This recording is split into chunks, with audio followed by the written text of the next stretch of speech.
salaamaaleykum amis téléspectateurs du Prestige TV chers internautes kontaan si ànd ak yéen ci seen émission aar la jóg ngir daje ak képp kuy yëngu ci aar suñu naan aar nag yamalewuñ ko ci li nga xam ne mooy musique dinañ seeti artistes peintres yi ñii di nga xam ne ñooy fecckat yi ak sculpteurs yi maanaam yettkat yi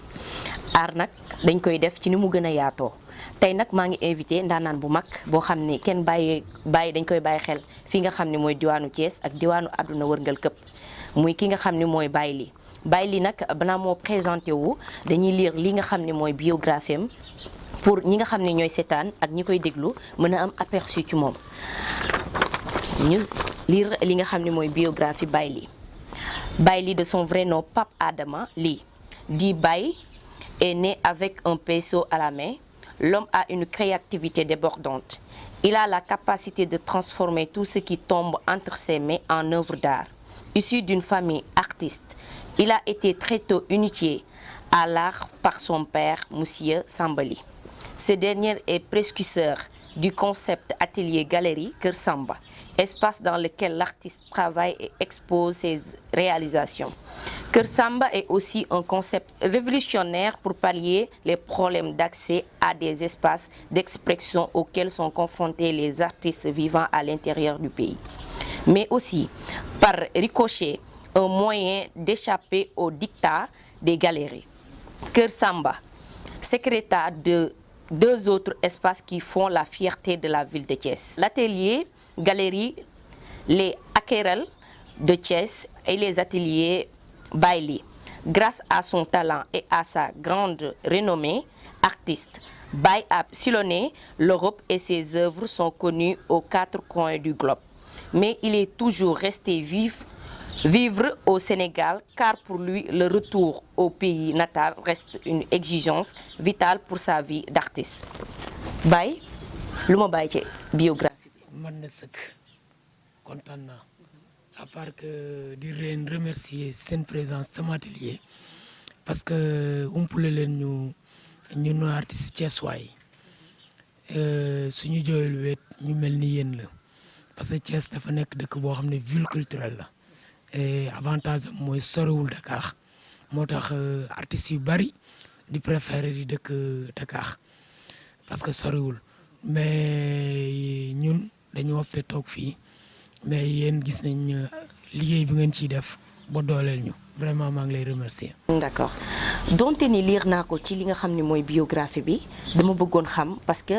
nettali ci gémmiñu boroom lay dàqee dama bëggoon xam kan mooy Baye Ly. bon man dina métti trop ma wax ci man comme tout le monde je pense mais mun naa ne daal yàlla daf ma may sens ma juddu ci famille boo xam ne sama papa bien que fonctionnaire de l'État la woon mais parallèlement ak heure yi mu doon def fonction publique su wàccee su amee jot def ñu daan initier en peinture ba yàlla def na ne man ak samay rak yu ci bari ñi ngi peinture bien que am na ñoo xam ne sax ñi ngi université di def ay maths appliquées ak ñeneen ñi ngi à l'extérieur mais man ak ki ñu naan Joss Ly da nga xam ne moom moo yor l'atelier galerie bi ñuy woowee les aquarelles de Thiès nekk Sofraco ñun ñaar moom dañu versé wu carrément ci peinture ndax ku ci mel ni Joss Ly moom dem na ba deuxième année droit mu annulé inscription ñëw exercer wu carrément dans l'art après suivre yeneen formation en Europe comme man aussi. et puis mu dellu si léegi mi ngi enseigner si université yi fii mais art donc mun nañ ne daal su ma doon wax si Baye noonu lay wax di remercier nag sama papa bi fi jógee mois de janvier bii moom mooy anniversaire am di ko naan vraiment merci papa te foog naa fi mu nekk gënal na ko fi mu jógee. comme bépp xale bu juddoo waajur bi da koy teg ci yoon Baye est-ce que jàng nga. waaw jàng naa dem na ba terminal Thiès waay bari xam nañ ma sama génération ñun ak ñoom dinaa ko citer parce que ñoom Bagado on a fait beaucoup de choses ensemble ñoom Assane Kébé ak ñeneen ñu bari léegi ay autorité voilà yam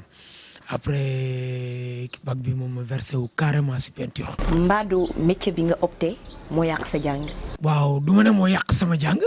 parce que comme ni ma la ko waxee rek soo nekkee ci famille boo xam ne le papa mi ngi fonction publique te ñëpp seen rêve mooy fonction publique mais mu gën a faratal peinture et puis encadré la ci donc du lu lay yàqal donc de moom mun naa ne ñun suñu avantage moom mooy def ñu ubbil voie très tôt lu ñu bari amul ndax soo xoolee ci peinture bi ma ci duggee regretté wu ma ko ndax moo ma permettre may voyager di sillonner un peu partout di visiter pays yu bari en Europe ndax def naa pratiquement beaucoup de pays en Europe mais art bi moom moo tax ma def ko donc su nekkoon sama papa ubbi woon ma yoon boobu ma jaar fu ñeneen ñi di jaar. C'était pas un problème avec les parents. Voilà ma jaar fu ñeneen ñi di jaar mooy école xam nga dem def fa des années génn ñëw et puis c'est pas évident ndax bari na ñu génne école talentueux ñëpp xam leen mais sens bi ma am di voyager amuñu ko. mais moom laay wax toujours ne leen xam nga souvent nit ñi dañ naan autodidacte moom mooy ku jàngule peinture ku jaarul école mais man mun naa ne du ma autodidacte ndax jaar naa école mais mooy sama école papa ndax sama école papa boobu moo ma permettre may remporter ay prix au niveau national et international ba pare di dugg avion di dem di exposer ji di représenter la ville de Thiès et le Sénégal. ok loolu dinañ ci ñëwaat léegi Baye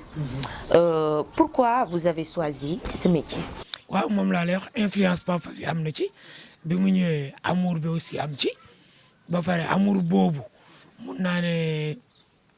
soo gisee mu gën a dooleel moom mooy toujours voie bi sans papa bi permettre ñu exercer wu ci en temps plein ak vraiment lépp lu war donc mun naa ne daal mënu ma woon échapper man mënu ma woon échapper. mënu woon échapper donc est-ce que mën nañu xam ban tableau nga mës a njëkk a def sa début wu carrière. waaw tableau bi ma njëkk a def nag foofu question bu ma neex la ndax sama papa dafa méthodique woon man portrait laa njëkk a commencé bi may jàngal donc dama daan def ay portrait moom laa njëkk a dessiné di dessiné suñu waa kër samay xarit même au niveau du lycée ñu ma xam ñu mel ni ñoom Assane Kébé ubbi woon naa fa journal boo xam ne dama daan def genre bande dessinée yooyu di tooñ di créer histoire di dessiner sama xarit yi tu vois vraiment et puis ñu koy jaay Assane Kébé tamit nekk koo xam ne vraiment qui m'a beaucoup soutenu am na keneen tamit koo xam ne moom marqué na ma muy Aboubacry Kane mi ngi SONES léegi ndeysaan bokk na si ñoo xam ne ñooñu tamit temps boobu aussi bien que man élève laa woon mais dañ doon jàpp si pour may jaay tableau yi ñu naan ma yaa mun faa bi et tout ba mun naa ne premier expo bi ma defar ak premier tableau bi pour revenir sa question sous verre la parce que umpule ne sous verre am na technique ancienne sous verre moom mooy dessiner la vie quotidienne sénégalaise moom moo doon di defar ay alburaax ay sëriñ ay car rapide et autres mais man bi ma ci duggee ak sama soutien xarit yooyu surtout ku mel ne Aboubacry Kane man dama ko révolutionné ndax dama jël sous verre comme tout autre support di ko travailler comme nu may travailler toile yi moom moo nekk nii sa ginnaaw moom moo nekk nii sama ginnaaw léegi nag su ma. da nga métier art bi da nga jàng différent kii. waaw comme am na sable. am na sous verre. am na toile am na installation bari na daal léegi toujours damay continuer si kii boobu si premier tableau bi ma gën a impressionné léegi technique sous verre dañuy dessiner ay car rapide ay jigéen yi rafet ay femmes. ay góor yi dàqee sàcc moom la ñuy jaayee biir ville Dakar ak yenn rue yi un peu partout ba Saint-Louis léegi nag man ma révolutionné ko bi ma ko révolutionné Aboubacry Kane ne ma bàyyi lii dañ koy wone lii foo Sénégal yëpp gis ko boobu nag fekk na sama papa bëgguloon ma dugg si domaine boobu parce que dafa bëggoon ma continuer surtout si portrait yi. loolu vers ban année la woon. bon yàgg na vers les années 2000 bon on était plus jeune bien avant même tu vois. léegi nag si lañ jógee di làqatu may defar tableau abu di wut ay contact à Dakar ñu koy yóbbu si galerie yi di ko yóbbu si particulier yi foofu tamit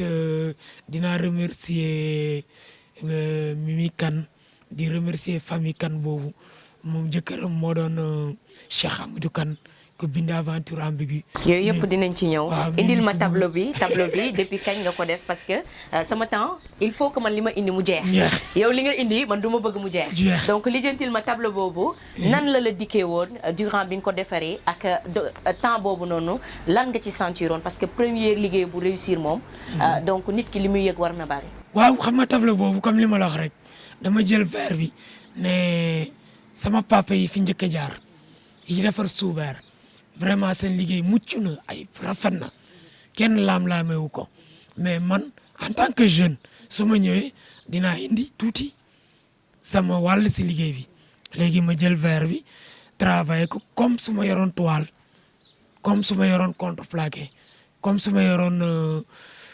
mun naa ne tout autre support beneen support léegi nag ma jël ko dessiner ci comme nu may dessiner yeneen support yi mais nag verre dafa xaw a délicat ndax verre soo koy travailler da nga koy travailler à l'envers maanaam liggéey doo ko gis donc c'était pas évident ma am résultat bu ma bëggoon mais yàlla defoon ci ma amoon résultat bi ma bëgg ba sama xarit bu mel ni Aboubacry Kane ak ñeneen ñi ne ma lii moom dañ koy wone vraiment ma leen ciy remercier année yi sa fàtte naa ko parce que dafa yàgg vraiment mais vraiment loolu moom samay début la tam marqué na. neex na la trop. tableau boobu jaay nga ko. waaw jaayoon naa ko wax dëgg yàlla bon fi ma ko jaayoon sax est-ce que du Mimi Kane moo ko jëndoon encore une fois ma koy remercier di remercier famille am bu baax parce que ñooñu à mes débuts vraiment famille Kane boobu jàppale nañ ma vraiment. d'accord léegi ci sa biir wax maa ngi dégg nga naan sable. ak verre. léegi mën naa xam lan moo ci sa spécialité. bon man bëgguma verser wu rek si benn technique ndax soo gisee loolu. man sama liggéey encore une fois je vais avec mon quotidien li may dund actualité influence lépp donc dama ne kuy dund loolu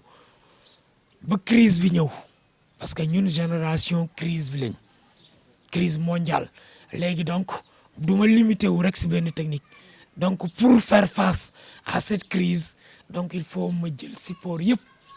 muy sable muy verre muy installation muy vidéo donc lépp lay def pour faire face à cette crise pour ne pas dire que ne awma lu ma liggéey rek waaw fii rek laa focaliser wu parce que loolu day indi soo amul matériel bi nga bëgg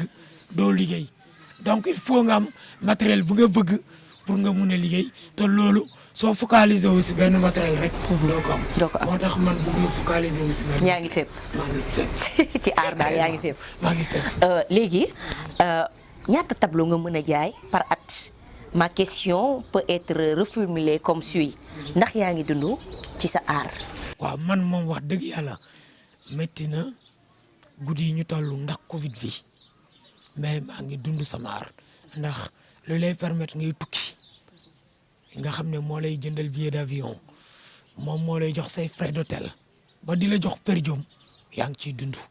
wax dëgg yàlla parce que am na ñoo xam ne amuñu ko ba pare foofu tamit dinaa fa remercier am na cercle d'amis acheteurs c'est des avocats ñoom dañuy jënd ku ci mel ni maître Nia donc moom day jënd maître Kébé ñoom ñëpp c'est cercle d'amis la ak des docteurs. parce que nit ñi bu ñu umpalee mbir que ne au Sénégal am na ñuy dund aar bi ñu koy jënd mooy association avocat yooyu ma lay wax ak docteurs yi ak architectes yi ak particuliers yi aussi am na si ñoo xam ne dañuy jënd dañ leen di jaay ñi ngi basé wu à Thiès à Saint-Louis et à Dakar ba pare aussi ñun dañuy exposé si galerie yi dañuy permettre ñuy jaay bien que ñoom dañ ciy am comme récemment exposé na si Plaza. tu vois foofu tamit da lay permettre nga am visibilité donc yooyu yëpp da lay permettre nga jaay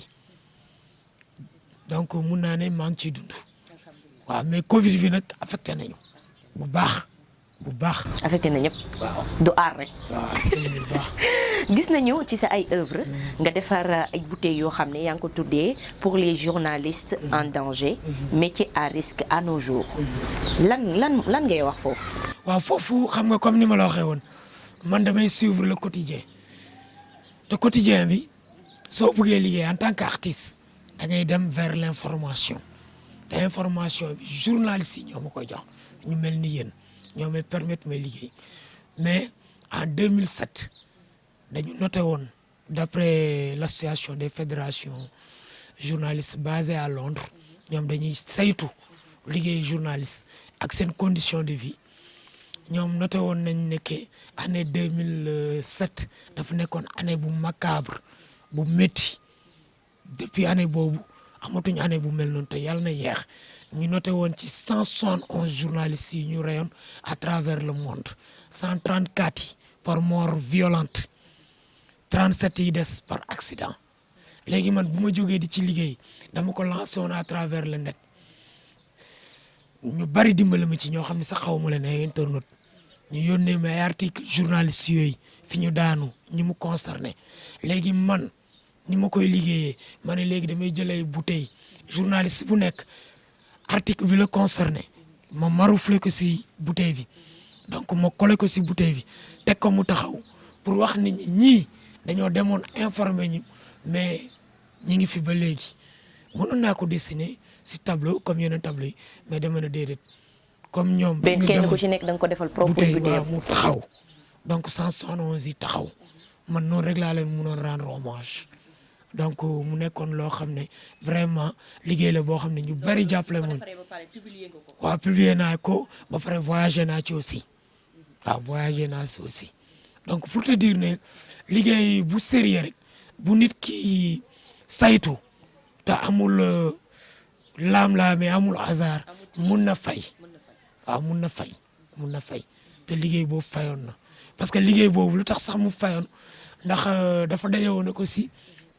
année bi si topp si biir année boobu Sarkozy ñëw def discours am bu doy waar boobu à Dakar comme li ma lay wax rek man je suis l'information pour liggéey mu ne l'Afrique dugul si histoire te écoles yi ak hôpitaux yi ak ponts yi ak tali yi ñu tabaxal justifié na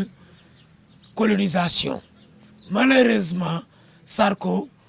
visité wu loon histoire ndax histoire war nañu ne ñu avant colonisation bi Afrique amoon na société bu ñu structuré amoon na ay chef amoon na ay communauté amoon na lépp ba ci communicateur traditionnel yi maa ngi leen di delloo njukkal kenn mënu leen génnee ñoom ñoo doon journalistes yi njëkk yi c'est des famille yooyu bari na communicateur traditionnel yi si famille yooyu lañ jógee famille yu yàgg yooyu donc loolu rek tontu woon na Sarko mu liggéeyoon ci aussi si loolu yooyu yëpp bu ñu boole ko yooyu yëpp permettre na moom ma tukki. macha allah ñu ñëwaat ci beneen œuvre ba léegi gis nañu nga def benn le politicien à la ville de l'élection à la veille de l'élection loolu lan nga sentiroon ba daal di def tableau boobu doon. waaw loolu yëpp toujours si suite logique sama liggéey si yooyu ma jotoon réaliser xam nga politiciens yi la veille des élections toujours ñoom ñëpp ils se présentent avec un programme 60% mun naa ne si ñu leen di voter du ñu lire sax seen programme mais ñun wala ñi jot a lire seen programme dinañ leen voter te xam nañ ne du ñu respecter seen programme malheureusement léegi nag ma jël benn tableau jël benn plateau en fer enrouillé jël benn kopp ndekki def benn bët bi jël baraada bu ñu ataaya def benn bët bi jël loke buy wane sies def ko bakkan bi jël benn canette boisson def ko gémmiñ gi.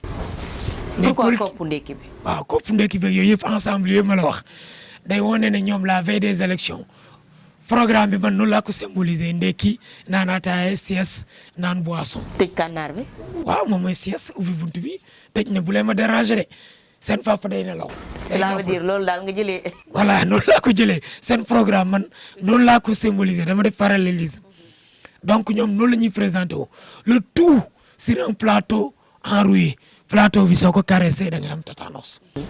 ñun. boo ko caressé nii da ngay am tétanos da lay gaañ. lan moo tax ngeen defal ñaar tableau. non parce que damay wone pour symboliser. que ne ñoom programme yi ñuy won nu muy neexee. te ñun xam nañu ne ngaañ la suñ leen faloo duñ ci def dara sunu ngaañ lay jur bon yooyu yëpp suite logique wu veille des élections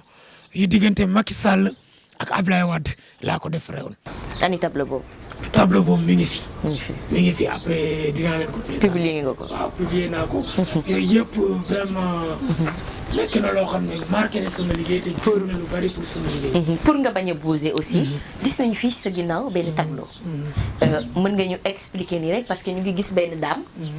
fii benn sac la. loo ñuy expliquer ci tableau bii rek pour ñu mën a xam am benn aperçu rek. ci ginnaaw ci li la nekk li nekk ci sa ginnaaw. waaw tableau yi xam nga moom mooy période bi nga xam ne mbëkk bi am na donc lii yàggul. waaw mbëkk bi mais man maa ngi ko job yi presque il y a cela une année ou 2 ans yooyu yëpp mbëkk bi amoon na mais mbëkk bi dafa gën a yokk temps yi. mbëkk bi mooy gaal gi ñuy jël. léegi ma symboliser si benn femme buy voyager série femme lay bii ak bële suñu ginnaaw mooy won nit ñi ne leen suñu jigéen ñi am nañu am gëdd am bravoure di dem di tukki di jàppale seen njaboot nga dañ ko teg si yoon. donc kii ma def ko mu toog mel ni dafa nekk si óolu aéroport ak ay bagages am bi xaar volam tu vois loolu yëpp donc suite logique encore une fois sama liggéey la si sama liggéey mais bëggoon naa wax aussi sunu problème parce que sunu liggéey temps yi sooxe na métti na trop. pour yeneen problème yi nga xam dafa des. waaw moom mooy soo xoolee Covid bi ñëw na affecté sunu liggéey. ñi ñuy jiite jël ci ay mesures yu sévères yoo xam ne soo gisee temps yi la ñu ngi doon marche naan yamale parce que mesures yi ñu jël ñun daf ñu jaaxal ndax mesures yi ñu jël dafa beddi ñii bàyyi ñële ñu dem ndax soo ubbee marché ubbi car rapide yi transport yi ubbi école yi. foofu la rumbaxloo gi gën a bare. waaw gën a bare tëj sunu liggéey musiciens yi ñu yor restaurant yeeg yooyu.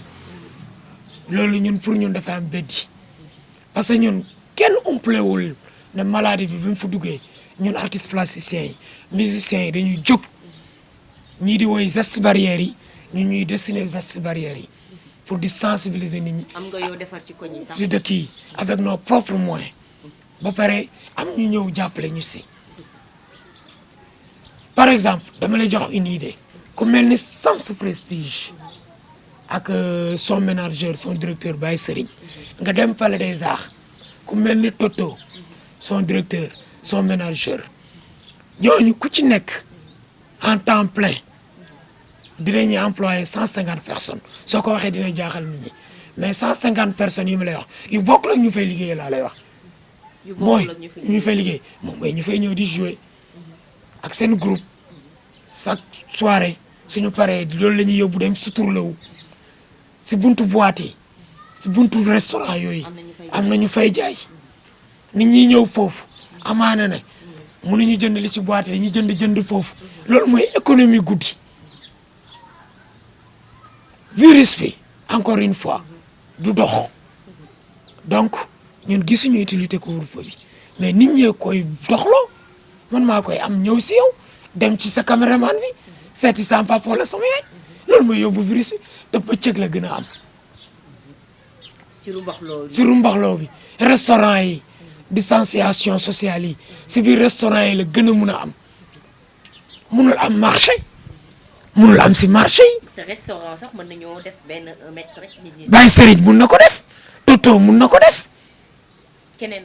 ak keneen mun na ko def. te ñooñu sooy xool seen horaire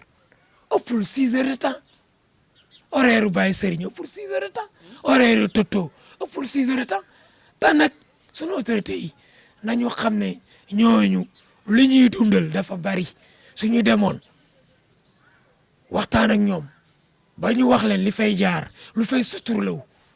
parce que ñoom c'est des intellectuels mais intellectuels yi dafa des quoi dañuy jëlee décision. est-ce que du tamit li nga xam ne liñ naan njiit dafa metti parfois da ngay fàtte ba def loo xam ne c'est anormal tamit. mais nit ñaa ngi wax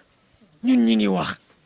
ñun décision bi waxoon nañ ko te yàgg nañ ko wax xam nga man ñan laa ci yërëm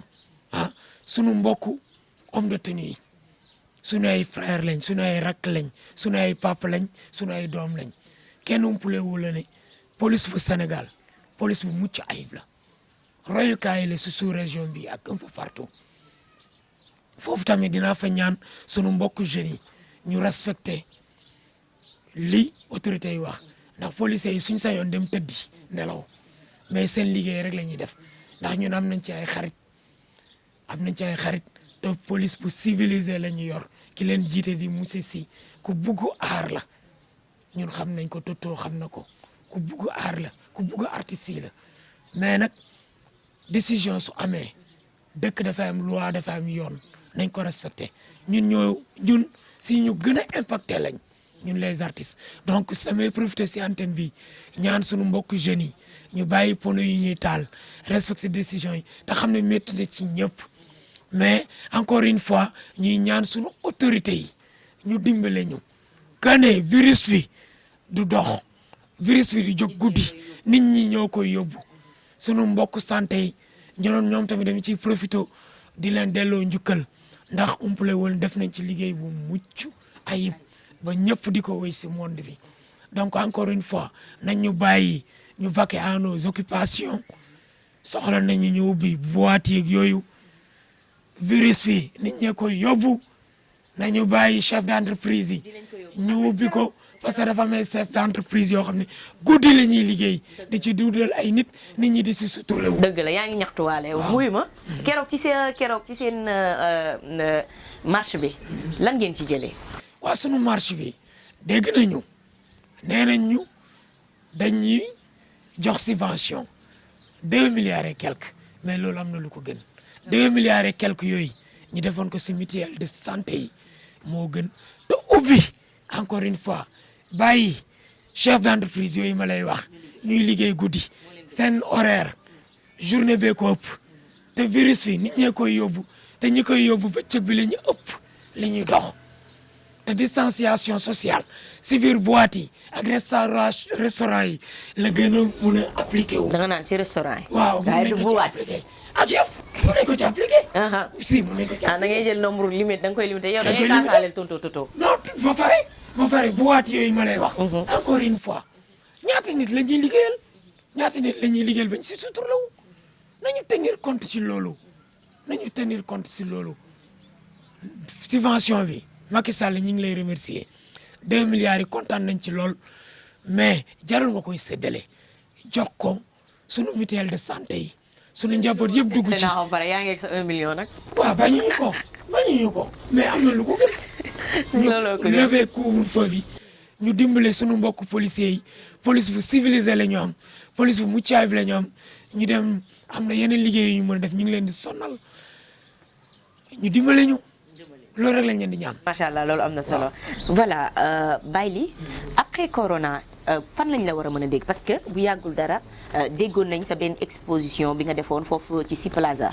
léegi yow après corona lan lañ mën a dégg ci Baily parce que ñu ngi fi gis ay tableau yoo xam ne mu ngi pare na déjà. waaw dina bari parce que rien qu'à Thiès rek xam nga ñun moom Thiès la ñu am comme ni ma la ko waxoon am na tamit sama benn naataango boo xam ne moom mooy chargé de la culture bu mairie bu Thiès. bu tudd Dado Bathily moom mooy diriger service culture bu mairie am nañu projet yu bari amoon nañ sax projet pour travailler sensibiliser jeunes yi si mbënd mi ba finaliser woon nañ ko mais ak couvre-feu bi moom moo tax ñu asseoir lépp mais ak Dado Bathily am nañu ay projet organiser ay expo invité si yeneen artistes def ay performance place doxantu bi invité public thiessois bi ñu liggéey ñun ñu masul liggéey tableau peinture liggéey ñu sensibiliser nit ñi ba pare man personnellement am na ay projet expo yoo xam ne amoon naa ko si centre culturel yi à travers Saint-Louis par exemple centre culturel français de Dakar amoon naa tamit yeneen proposition à Dakar yooyu yëpp coronavirus war ko amoon naa tamit benn association boo xam ne basée à Thiès entre Thiès et Saly donc bëggoon nañ monter expo à Saly après ñu jël une partie des ventes mu dugg seen œuvre sociale yi tu vois yooyu yëpp amoon nañ projet yi mais encore une fois mbas bi yàlla nañ yàlla dimbale mu gaaw fi jógee yàq na lépp te sonnoon nañu vraiment métti na quoi loolu daal xam naa ne moo doon projet yi mais mbas bi yàq na ko. mën nañu xam aussi tamit Baily lan mooy vision en ce moment et aussi tamit puisque moom il voyage partout lan mooy vision ak aussi tamit lan rek lay gën a ñaax nit yi. waaw man li may gën a ñaax nit ñi rek moom mooy comme si mbas bi la ñu toll ñu respecté li ñu kër docteur wax virus bi ñun ñoo koy déplacé ku ciy dem nga takk masque di raxasoo ko ay gel ku ci yéeg yenn symptômes yi nga dem hôpital signalé ko ñu jël si ay mesures pour ñu dimbale ñu delluwaat suñu liggéey ba pare nag di wax autorité aussi ñu may ñu liggéey ndax par exemple gis nga tableau yi fii mun nañ leen par exemple lu mel ni mairie bu Thiès wala impôt bu Thiès wala place doxante ba exposé leen fa nit ñi visiter jël seen mesure ñun artiste bi exposé toog fële ku ñu soxla ñu taxaw distanciation sociale wax ak yow ubbi boîte yi ak restaurant yi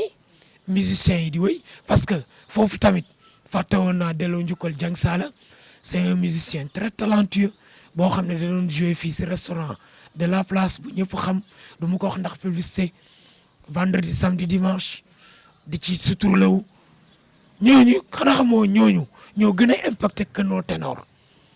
ñoom Youssou Ndour ak ñoom Wally parce que ñooñu yàlla may na leen am nañ assise léegi mais am na artistes yoo xam ne il faut ñu jouer pour ndekki wala añ te bari nañ la liste c'est longue ñooñu ñu ngi fi vraiment ñu dimbale ñu ba ñëw buwaat lépp ba ñooñu dem liggéey parce que nga jox leen benn 100 000 wala benn 200 000 defoon nañ ko fi ñun ñëpp joxoon nañu ko mais boobu fekk na yow amaana na amoon nga problème location ëpp na loolu amaloon nga boutique bi ravitaillement ëpp na loolu ñoom ñu dégg ne jox nañ la subvention venant de l'État ay milliards xamuñ ne yow 100 000 nga ci am moo tax Macky Sall vraiment man j'assume man j'ai voté pour lui et j'assume mais 2,5 milliards yi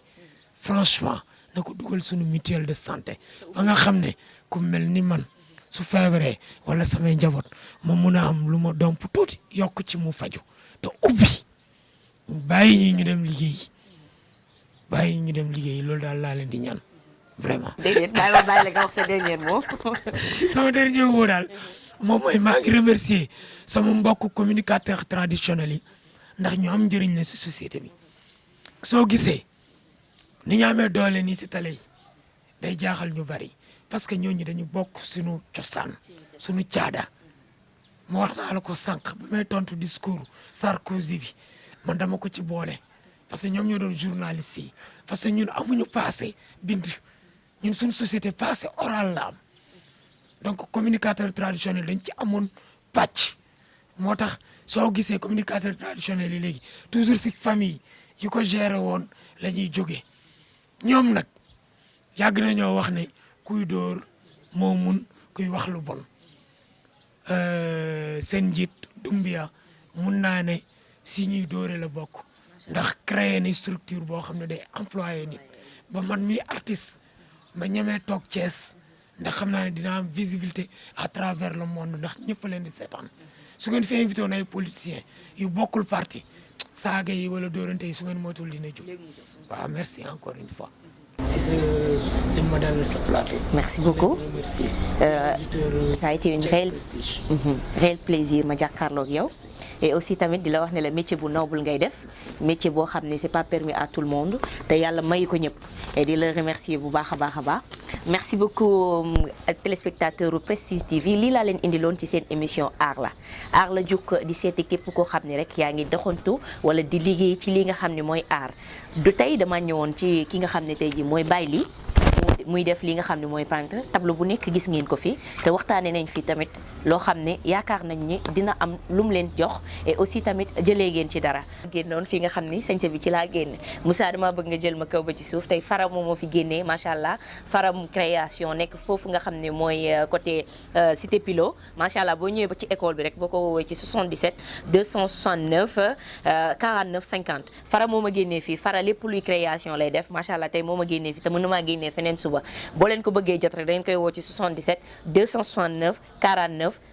50 macha allah merci beaucoup Fara ku ko bëgg a woo rek da nga koy woo mu defal la yu baax yi ak yeneen. aar la nag nii lay ñëwee saa su ne di remercier ñëpp ñi nga xam ne ñoo toogoon di ñu seetaan di leen jox dig daje beneen yoon seen présentatrice Cécile Sène moo toogoon jàkkaarloo woon ak yéen et aussi tamit may remercier sama caméraman Moussa je vous donne rendez-vous bientôt incha allah merci beaucoup.